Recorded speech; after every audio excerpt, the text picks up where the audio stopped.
Hey guys, so I wanted to do an update on how I'm doing and talk about a pretty dramatic event that happened in my life yesterday. It's kind of cool slash terrifying.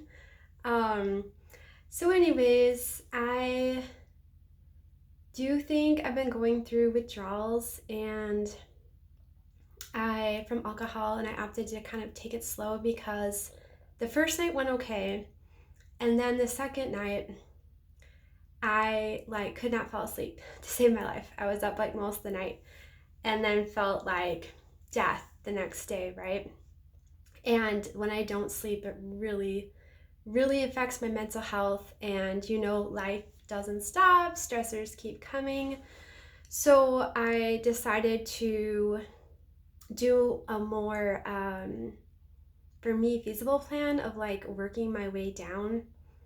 So I had a very small, for me, amount of alcohol the past 2 nights, and that seems to be going really well. Um, today I feel really good. I woke up with no hangover, and just feeling just really more like my normal self, and kind of getting a plan in place to eventually just totally cut out alcohol altogether. And I got a couple supplements, and I love my supplements. I'm kind of like a supplement nut. And I had heard about this GABA on Quora, actually. Someone, we were talking, I can't even remember who I was talking with, honestly, but it was about coming off of dependence on alcohol or like Xanax, you know, for anxiety and how to manage it. And she said to me, if I was needing alcohol to sleep, it might be because I don't have enough GABA in my system. And it's just a neurotransmitter.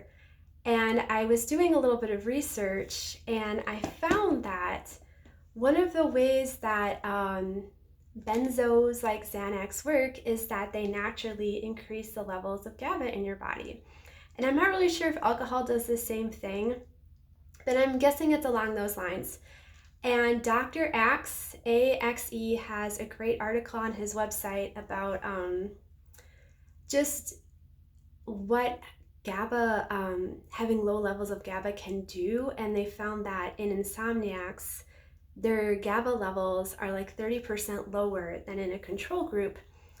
And low GABA levels are also linked to anxiety, ADHD, depression, and it's such an easy thing to just supplement. And I took it last night for the first time, and it really helped. It put me into such a deep sleep that my alarm went off this morning, and I woke up from a deep sleep, and I was groggy, which never happens. I'm usually such a light sleeper. So I'm really hopeful GABA Now brand. It's powerful, it works, it's natural, and it also works really well with magnesium. I just got this one. It has 6 different types of elemental magnesium, just like a natural muscle relaxant. Most of us are deficient, so if you can take those before bed and kind of deal with those, if you are, someone who's drinking excessively, it's probably because you're self-medicating something. And for my case, it was definitely anxiety and insomnia and, some emotional stuff. But so it's really helpful to have a plan in place to take care of your body and your mind, your soul, your spirit. Lately, I've been going through stuff, and aren't we always just going through stuff, whether it's relationally or all the crazy crap that is always happening in the world. And yesterday I was feeling very discouraged and down and sad, and I was literally just laying on my bed, and I was kind of scrolling through YouTube, and this video popped up from this pastor I've never watched before. His name was Kynan something. I'll link it down below. But so I watched it, and it was like, he was kind of hyping it up. It was like the secret that they don't want you to know. And it sounds a little cheesy and whatever, but I watched it, and it was basically about how if you're going through a ton of crap, and you just get like all this stuff you just feel is coming against you, so much discouragement, all these problems in your life, it's because you have an enemy, right? Like there is a spiritual war that is always waging. And if you have given your heart and your life to Jesus Christ, you are saved, and the enemy cannot take that away from you. But what he will try to do is to just discourage you in any way that he can and to just heap crap onto you, right? And also, he will literally try to take you out. He will try to kill you. And now I can't, like, that was part of the video too. And it's like, you know what? If you're listening to this and you're going through it, there's probably so many things in your life that should have killed you, right? Like that illness, that mental health problem, that accident, that loss. And you can look back and see all the close calls you had and all the times that the enemy tried to take you out because you are a threat, but he wasn't able to because God is supernaturally protecting you. And if you are a believer, or at some point you will become a believer, the Bible says that he sends angels to supernaturally protect those who will inherit salvation. And I know that has been very true in my life. So I watched this video and I got pumped up. I'm like, yeah, I'm being attacked in the spiritual realm by the enemy because I am a threat. I've been stepping up my prayers. I've been taking big steps in my life to get every area of my life that isn't right with God, right with God. And then, of course, the enemy is going to come against you. So I watched the video. I went to my place where I pray, kind of away from everything. And I was just praying, like powerful prayers. And I just felt like the discouragement lift off of me. And like never ever doubt that. Well, I do think that mental health issues can definitely have like a physiological cause where there's like a chemical imbalance in your brain. I feel like I'm like living proof of that. But there's a spiritual component. You are not just a body. You are not just cells clumped together. You are intelligent design. All right, there is more to you up here than just neurotransmitters, though. I mean, they're nice, right? But there's a spiritual component that you have to be aware of. And I got into like prayer warrior mode, and I don't know how long I was praying, but I was praying, and I came out of my bathroom is where I am right now, where I pray, and it had lifted, and I felt better. And so anyways, kind of continuing that theme, I was, doing good, and I asked my husband if he wanted to go for a walk with our dog after he was done with work. And he did, and by that time, at like, 5:36, here in Minnesota, it's already like pitch black outside. So it's kind of fun to like walk and you can see stars at like 5:30 at night, and it's kind of peaceful. I like it. But we're walking our normal loop. We walk like a 3-mile loop around our town. We walk through kind of like the downtown area and then kind of wander our way back. And there's this one spot that I've had an issue with before, and it's like kind of like a 3-way intersection. And the way our town is set up, there's like a main highway that goes east and west running right through the middle of the town. And then there's like another highway kind of running north and south that kind of winds through our town too. And they obviously connect at this junction over here, but that junction, there's a lot of traffic. There's a lot of like stop signs and crosswalks and whatever. So I've noticed that a lot of people will cut through this residential neighborhood to try to get to the main highway and bypass downtown. It's a residential neighborhood, right? Like no one should be speeding through it, but people do. And I've been walking along this main road, crossing a street. And so like say this is the road and the intersection, it's a three-way intersection, but the road coming up, this like residential area road is coming up at an angle. So if you're crossing, say, crossing the road right here, and it's a really wide road, you can't see, if you're walking this way, you can't see the cars coming up the residential, I hope this is making sense, up the residential road. And I've been walking before, crossing this road, in a crosswalk, on the phone, not really being aware of my surroundings. I've almost been hit by a car, like someone came flying up and didn't stop and came like this close to clipping me. Well, something similar happened last night, and we're out walking with our dog. It's very dark, but there's street lights. Like there's no reason for someone who's paying attention to not see us. But we're crossing this road, and say if there's a car coming, you can't hear it because there's a busy road running, like I'm on the sidewalk, I'm not walking in the road, but there's a lot of cars going this way, and I'm walking along, and if someone's coming up to this intersection and you're crossing the street, you probably won't be able to hear them because of the traffic. So we're crossing, and I see something out of the corner of my eye. We're like 2/3 across this road, and I turn, and there's like headlights just barreling down on us at like 30 or 40 miles an hour, and I scream, and I start to run, and my husband goes to look, and he just keeps walking, and like I swear, like it all happened so fast, but like I swear it was a miracle. Like I saw the guy's face. I don't know if he had a light on in his truck or his face was illuminated from a street lamp, but he was looking down in his lap and flying through this residential neighborhood at like a high rate of speed.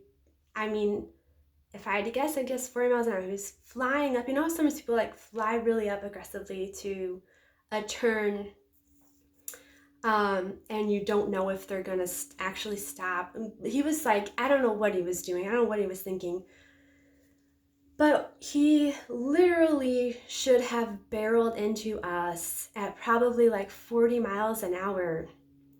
And my husband was on the side that he was coming. And how he didn't get hit, I cannot explain it. It was like a miracle because I screamed and I ran and like jumped out of the way, and my husband didn't. And like, I mean, the last thing I saw was like headlights just barreling down on us. So we were shocked, and my husband had the wherewithal to like get the guy's license plate number as he was driving away. Oh, by the way, after we realized what happened, we're like, oh my gosh, this guy almost just ran us down in the crosswalk. My husband was flagging him down, trying to get him to stop, and the guy wouldn't stop, and he just tore off, but we still got his license plate number, and we're a little bit caring about it. We called the local police, and we're like, this guy, I don't know if he was drunk driving or, well, regardless, he was speeding through a residential neighborhood, and he should have seen us. There's street lights. He almost ran us down in the street. It was nuts. So we called it in. We'll see what happens with that. But anyways, I got home and I was thinking about it, and I was like, that car should have hit us. Like the last thing I saw was like these lights just barreling down on us. And then this morning I got up and I was thinking about it, and I was like, wow, that really like ties into the message that God really like showed me yesterday about how, you know what, regardless of how our circumstances look, God is in control. And if you are under the protection of God, you are pretty much like bulletproof until it's your time to go. And not only that, but like I was praying this morning and just seeking God, and He led me to read Psalm 139, which I kind of forgot about it. It used to be like one of my favorite Psalms, passages of the Bible, whatever, very meaningful to me. And I just, kind of forgot it was there, but I just wanted to read a little bit about it because I just think it's so beautiful and it kind of ties into the story. And it's Psalm 139, verse 11, or starting at verse 14. And it says, I praise you because I am fearfully and wonderfully made. Your works are wonderful, I know that full well. My frame was not hidden from you when I was made in the secret place. When I was woven together in the depths of the earth, your eyes saw my unformed body. All the days ordained for me were written in your book, before one of them came to be. How precious to me are your thoughts, God. How vast is the sum of them. And I thought about that and just the fact that, and like every step of your life, like God's there. Like He knows, He made you, and He knows what's going to happen. He knows all the mistakes you're going to make. He knows all the hardships you're going to go through. He knows you intimately. And every single day of your life is preordained by God. And He knows what He's doing. And that, of course, got me thinking about the journey I've been on from losing a child, which has been very intense, as you might imagine, a lot of highs and lows. And my testimony through that is just like, I've been to some really dark places. I've come to the end of myself more than once, and God has never abandoned me. And He's given me so many signs that He's in control, and that Shiloh, my daughter, is in heaven. And because, the night that she died, it was such a shock. The whole situation felt so chaotic and out of control. And I felt like, when you lose a child, it's like having your heart ripped out of your chest, right? For so long, I was just in shock and processing it. But like God was so faithful to have given me signs leading up to it that what was going to happen was, it was almost sacred. And I've always viewed like a new life coming into the earth as sacred. Like I remember when I gave birth to my first child, and he came really, really fast, and the epidural did not have time to kick in. And I was in pain, but I was also like bawling because it was just so beautiful that like this new life was coming into the world. And I felt that way about all of my children's birth, just like this sacredness about it, a new life, right? And God has helped me to find a level of sacredness in losing a child. That Shiloh wasn't ripped away from me. She was taken home. And she was going through a spiritual process that there was so much going on with her. And I can't wait to get to heaven and pick her brain a little bit. But she was telling us like a couple months before she passed away, with like increasing frequency, that she always with like a smile. It was never weird or morbid, but she would be like, I want to die and go to heaven. She said she was 7. She was going to turn 8 in like 3 months. And she was also saying that she wanted to be 7 forever. She wanted to be 7 in heaven.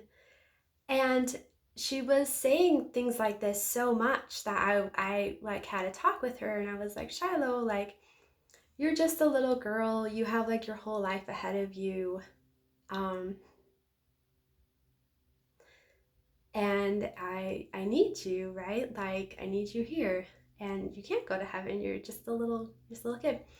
And there was no reason to suspect. Obviously, like, it came out of nowhere. For those of you who don't know, she was a very healthy child, very energetic and spunky.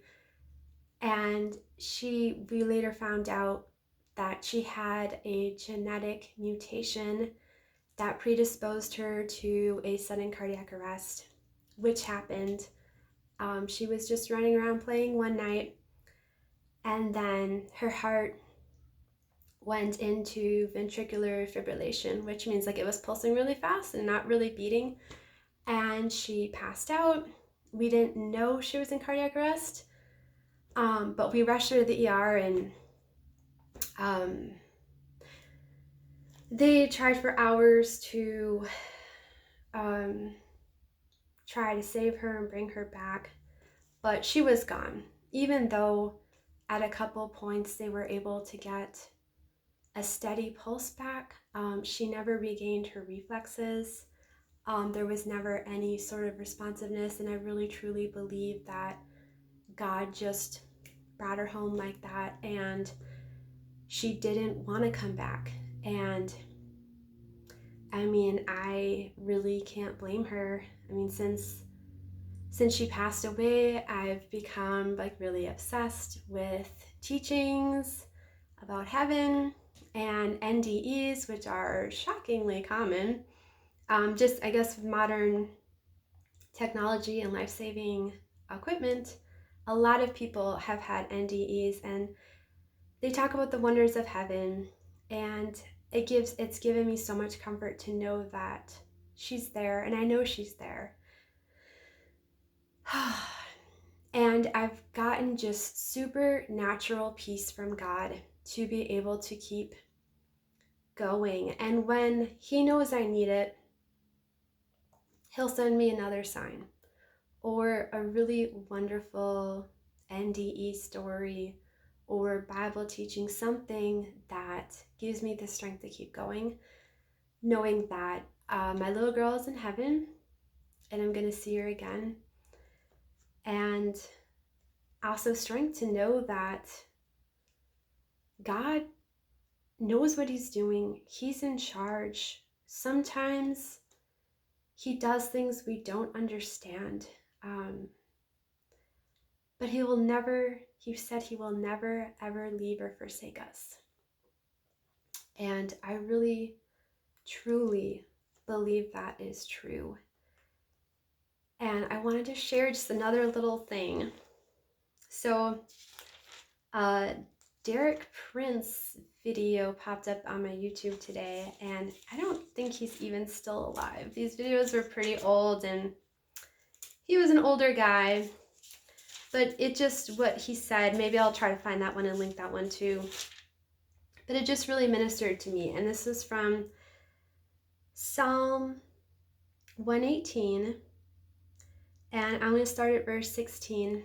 And it says, "The Lord's right hand is lifted high. The Lord's right hand has done mighty things. I will not die, but live, and will proclaim what the Lord has done. The Lord has chastened me severely, but He has not given me over to death. Open for me the gates of the righteous. I will enter and give thanks to the Lord." There's a lot more there that's really great, but I'll just wrap it up there. Just look. If you've had hard things in your life, it might be because the Lord is chastening you. And I've been so aware of that in my own life, where He's brought painful, hard things into my life that served ultimately to humble me and to teach me just dependence on God and how much I need Him. And now, like, I can look back and just see, like, God, I would rather have had these painful things that ultimately led me back to you than have just gone my own way and just brought disaster on myself. He's been so just faithful to save me, really just from myself and my own stupidity over and over again. And I don't know. So that is my story today. That, goodness, one of many times where I really should possibly have been killed last night, almost mowed down by an SUV. And it was just a miracle. I couldn't explain it afterwards because like I said, 1 second I see these headlights just bearing down at us at a high rate of speed, and then the next we're like on the other side of the car, like wondering what happened, just kind of like whatever. But anyways, just close this with saying God loves you. And just because you've had painful things in your life does not mean that He doesn't love you. It might be what He's using to get your attention or to get you to realize your need for Him, but He loves you. And if you watched this far, thank you so much. I love you too. I guess if you guys have any prayer requests or whatever, you can leave me a comment or reach out to me some other way. But anyways, thanks guys. Bye.